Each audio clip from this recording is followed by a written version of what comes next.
4 വിഭാഗക്കാരാണ് പുലർച്ചെ നേരത്തെ എഴുന്നേൽക്കുന്നത് എന്നാണ്. 4 കൂട്ടക്കാരാണ് പുലർച്ചെ നേരത്തെ എഴുന്നേൽക്കുക. ഒന്ന് സ്വാലിഹീങ്ങൾ. ഏതൊരു നല്ല മനുഷ്യനെടുത്ത് പരിശോധിച്ച് നോക്കി, ഒരു ഔലിയപ്പാപ്പാനെ, ഒരു ദുആക്ക് ഇജാബത്തുള്ള ആളെ, ഒരു സ്വാലിഹായ മനുഷ്യനെ നമ്മൾ എടുത്ത് പരിശോധിച്ച് നോക്കിയാൽ രാവിലെ നേരത്തെ ഇച്ചിന് ആളേക്കാരം. സുബഹിക്ക് നീച്ചാതെ കടന്നുറങ്ങുന്ന ആളിൽ ഒരു ദുആക്ക് ഇജാബത്തുള്ള ആളുണ്ട് ഉണ്ടാവില്ല. അങ്ങനെ സംഭവം ഉണ്ടാവില്ല. സ്വാലിഹീങ്ങളൊക്കെ രാവിലെ നേരത്തെ എഴുന്നേൽക്കും. ഒന്ന്. രണ്ടാമത്തേത്, പാരമ്പര്യമായി പുലർച്ചെ നേരത്തെ എഴുന്നേൽക്കൽ ശീലിച്ചു വന്ന ചില ഗുരുക്കന്മാരും അവരെ തുടർന്ന ആളുകളും പുലർച്ചെ നേരത്തെ എഴുന്നേൽക്കും. പാരമ്പര്യശീലം, മുസ്ലിങ്ങളാവണമെന്നില്ല, അല്ലാതെ തന്നെ പാരമ്പര്യശീലം വെച്ച് പോരുന്നവർ. ഗുരു നിത്യചൈതന്യതി ഉദാഹരണം, രാവിലെ 4 മണിക്ക് ക്ലാസ് ആരംഭിക്കുമായിരുന്നു. 8 മണി വരെ ക്ലാസ് ഉണ്ടാവുള്ളൂ. 8 മണി കഴിഞ്ഞാൽ പിന്നെ ചെല്ലുന്ന ഒരാൾക്ക് സംശയത്തിന്റെ മറുപടി പോലും പറഞ്ഞു കൊടുക്കൂല. പിറ്റേന്ന് രാവിലെ 4 മണിക്ക് വരാൻ പറയും. പുലർച്ചെ നേരത്തെ എഴുന്നേൽക്കുക. അപ്പൊ പാരമ്പര്യമായി അങ്ങനെ ശീലമുള്ളത്. 3ഉം 4ഉം അത്ഭുതമാണ്. 3ാമത്തെ കൂട്ടരും 4ാമത്തെ കൂട്ടരും അത്ഭുതമാണ്. 3ാമത്തെ ആരാന്നറിയങ്ങള്? തൊട്ടിലിൽ കിടക്കുന്ന കുട്ടികൾ.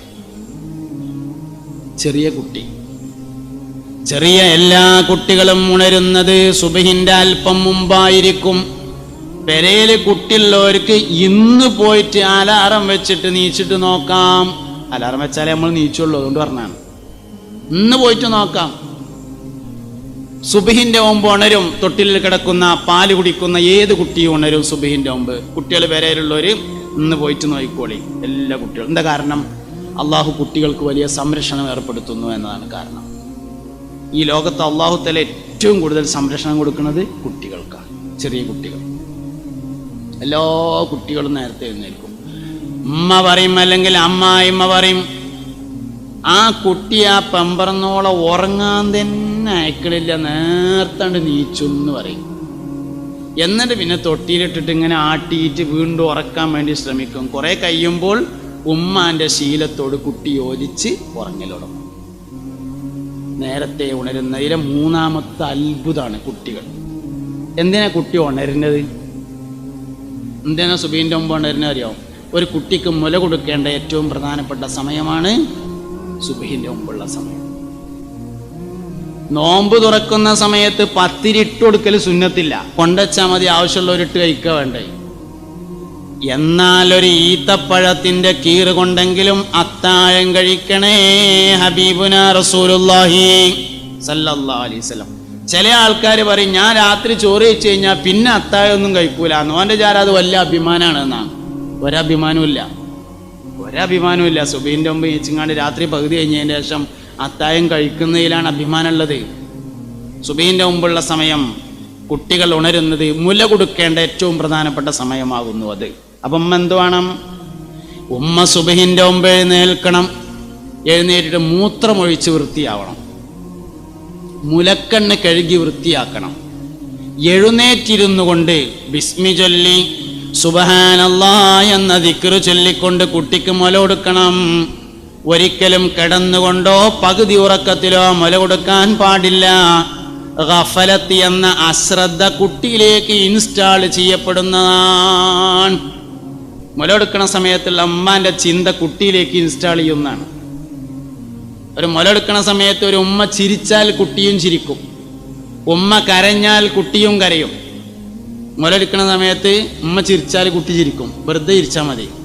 ഉമ്മ നിലവിളിച്ചാൽ കുട്ടി നിലവിളിക്കും. എന്താ കാരണം? ഉമ്മാന്റെ ചിന്ത കുട്ടിയിലേക്ക് ഇൻസ്റ്റാൾ ചെയ്യുന്ന സമയമാണ് മുല ഒടിക്കുന്ന സമയം. അതുകൊണ്ട് ഒരിക്കലും കടന്നുകാണ്ട് കൊടുക്കാൻ പറ്റൂല. എഴുന്നേറ്റിരിക്കണം. ഉറക്കം വരാതെ ഇരുന്നിട്ടും ഉറക്കം വരികയാണെങ്കിൽ നടന്നിട്ട് കൊടുക്കണം, ഉറങ്ങിങ്ങാണ്ട് കൊടുക്കാൻ പാടില്ല. ഗഫലത്ത് എന്ന അശ്രദ്ധ. ഈ കുട്ടീനെ പിന്നെ ഹാഫിളാവാൻ വേണ്ടി ഒരു കോളേജിലല്ല 10 കോളേജ് ഒപ്പം ചേർത്തിട്ടും കാര്യമില്ല. അവനിൽ അശ്രദ്ധ ഇൻസ്റ്റാൾ ചെയ്യപ്പെട്ടിരിക്കുന്നു. ആരാ ഇൻസ്റ്റാൾ ചെയ്തത്? ഉമ്മ. എന്തേ കാരണം? സുബഹിന്റെ മുമ്പ് കുട്ടി മുലടിക്കാൻ വേണ്ടി ഉണർന്നീന്ന് കൊടുത്തില്ല. ശ്രദ്ധ ഇൻസ്റ്റാൾ ചെയ്യപ്പെടുന്ന സ്ഥലം അമ്മയോ അപ്പോഴാണ്. അപ്പോൾ ശ്രദ്ധ കൊടുക്കണം, അശ്രദ്ധ കൊടുക്കരുത്. ഇതന്നെ പ്രധാനപ്പെട്ട കാര്യം. അപ്പൊ സമയത്തിൽ ഏറ്റവും പ്രധാനപ്പെട്ട സമയമാണത്. സമയത്തിൽ ഏറ്റവും പ്രധാനപ്പെട്ട സമയം മുസ്തഫായ നബി സല്ലല്ലാഹു അലൈഹി വസല്ലമ തങ്ങൾ ജനിച്ച സമയമാണ്. സുബ്ഹിന്റെ അല്പം മുമ്പുള്ള സമയം. നബി തങ്ങൾക്ക് സുബഹിന്റെ ശേഷം ജനിക്കുകയാണെങ്കിൽ അബ്ദുൽ മുത്തലിബിനോട് പോയി വിവരം പറയാൻ നല്ല സൗകര്യമാകുമായിരുന്നില്ലേ? നേരം വെളുത്തിട്ടാണെങ്കിൽ നല്ല സൗകര്യമല്ലേ? എന്തിനെ സുബഹിന്റെ മുമ്പായത്? ബറക്കത്തുള്ള സമയമാണത്. എല്ലാ ദിവസവും രാവിലെ സുബഹിന്റെ മുമ്പ് എഴുന്നേൽക്കുക എന്നത് മുസ്തഫായ നബി സല്ലല്ലാഹു അലൈഹി വസല്ലമ തങ്ങൾ ജനിച്ച സമയത്ത് എല്ലാ ദിവസവും ജനിക്കലാണ്. ഓരോ ദിവസവും രാവിലത്തേത് പുനർജന്മമാണ് എന്നാണ് ഇസ്ലാമിക അധ്യാപനം. രാവിലെ നമ്മൾ എഴുന്നേൽക്കുമ്പോൾ ദ്വാരക്കും അൽഹംദുലില്ലാഹില്ലദീ അഹ്യാനി ബഅദമാ മാതനി വഇലൈഹിൻ നുശൂർ. ഇന്നലെ മരിപ്പിച്ച് ഇന്ന് ഹയാത്താക്കിയ അല്ലാഹുവേ, നിനക്കാകുന്നു എല്ലാ സ്തുതികളും. ഇന്നലെ മരിച്ച് ഇന്ന് രണ്ടാമത് ഹയാത്താകുകയാണ് എന്നർത്ഥം. ഓരോ ദിവസവും ഹയാത്താകുന്നത്, ഓരോ ദിവസവും പുനർജനിക്കുന്നത് നബിതങ്ങൾ ജനിച്ച സമയത്താവുക എന്നതാണ് പുലർച്ചെ നേരത്തെ എഴുന്നേൽക്കുന്നതിൻ്റെ പ്രത്യേകത. നാലാമത്തതും അതുപോലെ അത്ഭുതമാണ്. നാലാമത് പുലർച്ചെ ഉറക്കം വരാത്തത് ഗർഭിണികൾക്കാണ്. പള്ളയിലുള്ള പെണ്ണുങ്ങൾക്ക് പുലർച്ചെ ഉറക്കം വരില്ല, സുബഹിൻ്റെ മുമ്പ് ഉണരും. എന്താ കാരണം? അതിൻ്റെ കാരണം അവരുടെ വയറ്റിലുള്ള കുട്ടി തന്നെയാണ് കാരണം. വയറ്റിലുള്ള കുട്ടികൾക്ക് അള്ളാഹു നൽകുന്ന സംരക്ഷണത്തിൻ്റെ ഭാഗമായി തന്നെയാണ് ഗർഭിണികളും സുബഹിൻ്റെ മുമ്പ് ഉണരുന്നതിൻ്റെ കാരണം. അതുകൊണ്ട് അല്ലാഹുമ്മ ബാരിക് ലി ഉമ്മത്തി ഫീ ബുകൂരിഹാ, എൻ്റെ ഉമ്മത്തിന് പ്രഭാതത്തിൽ ബറക്കത്ത് ചെയ്യണേ. സമയങ്ങളിൽ വെച്ച് ഏറ്റവും ബറക്കത്തുള്ള സമയം മുസ്തഫായ നബി സല്ലല്ലാഹു അലൈഹി വസല്ലമ തങ്ങൾ ജനിച്ച സമയമാകുന്നു. സുബഹിയുടെ അല്പം മുമ്പുള്ള സമയമാകുന്നു. ഇങ്ങനെ എല്ലാറ്റിലും ബറക്കത്തിനെ സൂക്ഷിക്കണമെന്നാണ്.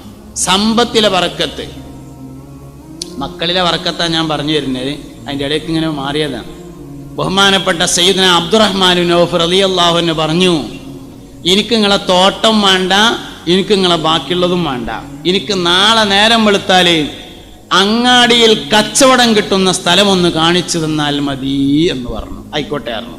പിറ്റേന്ന് രാവിലെ നേരം വെളുത്തേക്കിന് കൂട്ടിയിട്ട് മാർക്കറ്റ് കൊണ്ടുപോയിട്ട് ഒരു മൂല കാണിച്ചു കൊടുത്തിട്ട് പറഞ്ഞു, ഇവിടെ ഇരിക്കുന്നവർക്കൊക്കെ നല്ല കച്ചവടം ഉണ്ടായാലുണ്ട്, ഇവിടെ ഇരുന്നാൽ കച്ചവടം കിട്ടുന്ന തോന്നുന്നത് പറഞ്ഞു. ആയിക്കോട്ടെ പറഞ്ഞു.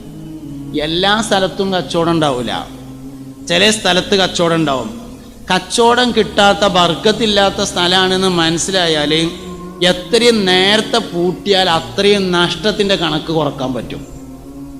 ബർക്കത്തില്ലാന്ന് തോന്നിയാൽ എന്നാലും പിന്നെ ഒന്ന് നോക്കട്ടെ എന്ന് തീരുമാനിക്കരുത്, വേഗം പൂട്ടുക നല്ലത്. എന്നാൽ നഷ്ടം അത്രയും കുറയും. തന്നെ ബർക്കത്ത് എല്ലാ സ്ഥലവും എല്ലാവർക്കും ബർക്കത്ത് ഉണ്ടാവില്ല. അങ്ങനെ ഏതായാലും ഒരു സ്ഥലം കാണിച്ചു കൊടുത്തു. മൂപ്പര് കയ്യിലുള്ള ചില്ലറ പൈസക്ക് എന്തോ ഒന്ന് വാങ്ങിങ്ങാണ്ട് ഒരു ടവല് വിരിച്ചിങ്ങാണ്ട് അതിൽ വെച്ചിട്ട് അവിടെ ഇരുന്നു. ഇരിക്കാൻ ഒഴിവില്ലാതെ ഒരാൾ വന്നിട്ട് ചോദിച്ചു, വിൽക്കാനാ ചോദിച്ചു. ആന്ന് പറഞ്ഞു. എന്താ വേണ്ടത് ചോദിച്ചു. ചെറിയൊരു ലാഭം കൂട്ടിങ്ങാണ്ട് പറഞ്ഞു. ആ സാധനം കൊടുത്തു. അതും കൂടിയും കൂട്ടിങ്ങാണ്ട് വേറെ സാധനം വാങ്ങി മുണ്ട് വിരിച്ചിങ്ങാണ്ട് ഇരുന്നു. വിൽക്കാൻ ഒഴിവില്ലാതെ ഒരാൾ വന്നിട്ട് വിൽക്കാനോ ചോദിച്ചു. ആന്ന് പറഞ്ഞു. ചെറിയൊരു ലാഭം കൂട്ടിങ്ങാണ്ട് പറഞ്ഞു. പിന്നെ അതും കൂടിയും കൂട്ടിങ്ങാണ്ട് വേറെ സാധനം വാങ്ങി. അങ്ങനെ അങ്ങോട്ട് കച്ചവടക്കാരനായി. ഭയങ്കര കച്ചവടം. അബ്ദുറഹ്മാൻ ബിൻ ഔഫ് റളിയല്ലാഹു അൻഹു പറയാണ്, എൻ്റെ കാര്യത്തിൽ അത്ഭുതമായി.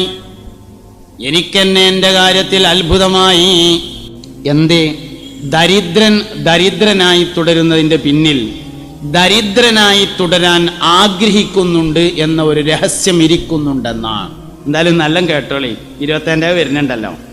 ഒരാൾ തൻ്റെ സ്വന്തം ശരീരത്തിൻ്റെ മേൽ സഹായാഭ്യർത്ഥനയുടെ ഒരു വാതിൽ തുറന്നാൽ അള്ളാഹു അവൻ്റെ മേൽ ദാരിദ്ര്യത്തിൻ്റെ 70 വാതിൽ തുറക്കും. ദരിദ്രനായി തുടരുന്നതിൻ്റെ പിന്നിൽ ദരിദ്രനായണം എന്ന് ആഗ്രഹിക്കുന്നുണ്ട് എന്ന ഒരു പ്രശ്നമുണ്ട്. രോഗിയായി തുടരുന്നതിൻ്റെ പിന്നിൽ രോഗിയാണ് എന്നതിൽ അഭിമാനം കണ്ടെത്തുന്നുണ്ട് എന്ന ഒരു പ്രശ്നം ഇരിക്കുന്നുണ്ട്. ഞാൻ പറഞ്ഞ നിങ്ങൾക്ക് പെട്ടെന്ന് മനസ്സിലാവില്ല. മനസ്സിലാകുന്നത് വരെ ഞാൻ പറയും, നിങ്ങളൊന്ന് ശ്രദ്ധിക്കാൻ തയ്യാറായാൽ മതി. എന്താ പറഞ്ഞു? ആദ്യം പറഞ്ഞത് ദരിദ്രനാകുന്നതിൻ്റെ പിന്നിൽ ദരിദ്രനായി തുടരാൻ ആഗ്രഹിക്കുന്നു എന്നൊരു വിഷയമുണ്ട്. 25,000 സക്കാത്ത് കിട്ടിയെന്ന് വിചാരിക്കുക. 25,000 നേരം വെളുത്തേക്കിന് സുബീൻ്റെ മുമ്പ് തന്നെ ഇറങ്ങി പുറപ്പെട്ടു. എല്ലാവരുടെ അടുത്തും പോയിട്ട് 50 ഉറുപ്പ്യ വാങ്ങി കുറച്ച് പൈസ കിട്ടി. ആ പൈസക്ക് ഇങ്ങനെ കിട്ടിയിട്ട് വൈകുന്നേരം ഇങ്ങനെ വന്നുങ്ങാണ്ട് അതിങ്ങനെ നോക്കിയിട്ട് എണ്ണിങ്ങാണ്ട് അങ്ങനെ മനസ്സിൽ പറയും, പടച്ചോനെ ഇക്കൊല്ലത്തെ 25 രാവ് ലോക്ക്ഡൗൺ ആയതുകൊണ്ട് പടച്ചോനെ കായ് വളരെ കുറവായിരുന്നു, അടുത്ത കൊല്ലത്തെ 25 രാവിനെങ്കിലും കുറച്ച് തോനക്കായ് തരണേ അല്ലാ. ഓൻ്റെ കൽബിലുള്ള ആഗ്രഹം എന്താ അതിൻ്റെ അർത്ഥം? അടുത്ത കൊല്ലത്തെ 25 രാവിനും എന്നെ തെണ്ടിയാക്കണേ എന്നല്ല അതിൻ്റെ അർത്ഥം. എന്താ ഓനെ നേരെ തിരിച്ചാഗ്രഹിച്ചാൽ, പടച്ചോനെ ഈ കൊല്ലത്തെ 25 രാവിന് എനിക്ക് ആൾക്കാരുടെ അടുത്ത് നിന്ന് കായ് വാങ്ങേണ്ടി വന്നു, അടുത്ത കൊല്ലത്തെ 25 രാവിനെങ്കിലും എല്ലാവർക്കും പൈസ കൊടുക്കാനുള്ള ഒരു തൗഫീഖ് നീ എനിക്ക് തരണേ പടച്ചോനെ എന്ന് ദ്വാരന്നിരുന്നെങ്കിൽ എന്താ അള്ളാഹ്ക്ക് നമുക്ക് തരാൻ പാടില്ല എന്ന് വല്ല വാശിയുണ്ടോ? ദരിദ്രനായി തുടരുന്നതിൻ്റെ പിന്നിൽ എന്താ ഈ ബർക്കത്ത് എന്ന് പറഞ്ഞാൽ അത് പൊട്ടുമുറിയൊന്നുമല്ല. ബർക്കത്ത് നമ്മളുള്ള ബർക്കത്ത് നമ്മൾ കളയണ തന്നെയാണ്. നമ്മളുള്ള ബർക്കത്ത് നമ്മൾ തന്നെ കളയണത്. എന്താ മൗലവിയാവാൻ ആഗ്രഹിച്ച വല്ല പ്രശ്നമുണ്ടോ? അള്ളാഹുവേ 3 സെന്റ് സ്ഥലം അതിൽ ചെറിയ ഒരു പെരിന്തരനെ പഠിച്ചോനേന്ന് മൂപ്പര് ദ്വയണത്. ഉംറക്ക് പോയിട്ട് അവിടുന്ന് ദ്വരക്കുക. 3 സെന്റ് സ്ഥലം അതിൽ ചെറിയൊരു പെരി. അള്ളാൻ്റെ അടുത്ത് 10 സെന്റ് ഇല്ലല്ലോ എനിക്ക് തരാൻ. ആരോടാ ഈ ദ്വരക്കണേ? 10 സെന്റ് ഇല്ലാത്തവനോടാ ദ്വരക്കണേ? എന്താ ഒരു 10 സെന്റ് സ്ഥലം അതിലൊരു 2 നിലയുള്ള പെരിയും മുറ്റത്തൊരു കാറോ ഒക്കെ ആഗ്രഹിച്ചാൽ വരിക? ആഗ്രഹിച്ചാലേ കിട്ടൂ, അല്ലാത്ത കിട്ടൂല. കൽബിൻ്റെ ആഗ്രഹത്തെയാണ് ദുആ എന്ന് പറയുന്നത്. കൽബിൻ്റെ ആഗ്രഹം ദുആയിലെ ഏറ്റവും പ്രധാനമാണ്. അപ്പം എന്തേ ദരിദ്രനായി തുടരുന്നതിൻ്റെ പിന്നിൽ ദരിദ്രനായി തുടരാൻ അവൻ ആഗ്രഹമുണ്ട് എന്നൊരു വിഷയം ഇരിക്കുന്നുണ്ട്. ഞാൻ സാധുവായാൽ മതി എന്നൊരു ചിന്ത അവൻ്റെ അടുത്തുണ്ട്. രോഗിയായി തുടരുന്നതിൻ്റെ പിന്നിൽ രോഗത്തിൽ അഭിമാനം കണ്ടെത്തുന്നുണ്ട്.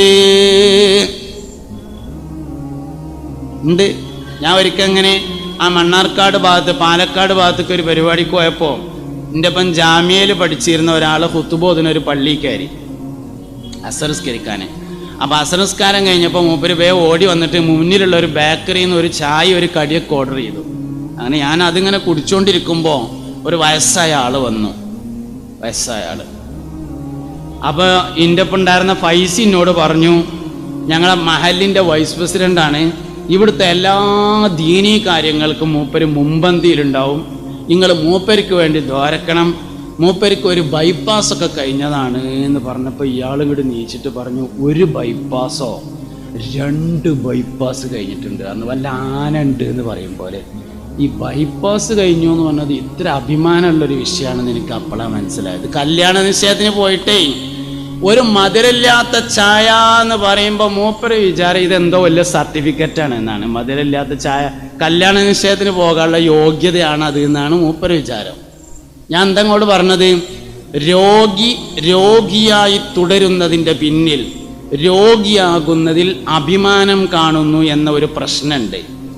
8 ദിവസം ആശുപത്രിയിലായിരുന്നു, കോഴിക്കോട് ഡാഷ് ആശുപത്രിയിൽ എന്ന് പറയുമ്പോൾ അതിൻ്റെ അവതരണം കേട്ടാൽ മൂപ്പര് വല്ല കുവൈത്ത് നിന്ന് വരികയാണെന്ന് അപ്പോൾ പറഞ്ഞത് തോന്നും.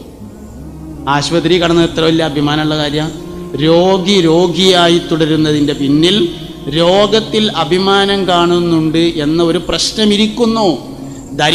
ദരിദ്രനായി തുടരുന്നതിൻ്റെ പിന്നിൽ ദരിദ്രനായി തുടരാൻ ആഗ്രഹിക്കുന്നു എന്ന ഒരു പ്രശ്നം ഇരിക്കുന്നുണ്ട്. അതുകൊണ്ട് സക്കാത്ത് കിട്ടാൻ ആഗ്രഹിക്കാൻ പാടില്ല എന്നാണ്. സക്കാത്ത് വാങ്ങേണ്ടി വരുന്ന അവസ്ഥ ഇല്ലാതിരിക്കാനാണ് യഥാർത്ഥത്തിൽ ദുആ ചെയ്യേണ്ടത് എന്നാണ്. സക്കാത്ത് വാങ്ങേണ്ടി വരുന്ന ഒരവസ്ഥ ഇല്ലാതിരിക്കാൻ വേണ്ടി ദുആ ചെയ്യണം. അതാണ് പ്രധാനപ്പെട്ട ദുആ. ഞാൻ നിങ്ങളോടൊരു സത്യം പറയാം. ഏത് റമദാൻ മാസത്തിലാണോ എനിക്ക് സക്കാത്തിൻ്റെ അവകാശം ഇല്ല എന്നാണ് എനിക്ക് തോന്നുന്നത് എന്ന് പ്രസംഗിച്ചത്, ആ റമദാന് ശേഷമാണ് ആദ്യമായി സ്വന്തമായി കാർ വാങ്ങിയത്. ഞാനൊരു സത്യങ്ങളോട് പറയണത്, ദരിദ്രനായി തുടരുന്നതിൻ്റെ പിന്നിൽ ദരിദ്രനായി തുടരാൻ ആഗ്രഹിക്കുന്നു എന്നൊരു രഹസ്യം ഇരിക്കുന്നുണ്ട്. അതുകൊണ്ട് ബറക്കത്തിൻ്റെ വഴികൾ നമുക്ക് മുമ്പിൽ നമ്മൾ തുറക്കണം. ബറക്കത്തില്ലായ്മയുടെ വഴികൾ തുറക്കരുത്. നമ്മളുള്ള ബർക്കത്ത് നമ്മൾ തന്നെ കളയണത് എന്നർത്ഥം. സമയത്തിൽ ബറക്കത്തുണ്ട്. സമയത്തിലെ ബറക്കത്ത് പ്രഭാതത്തിലാണ്.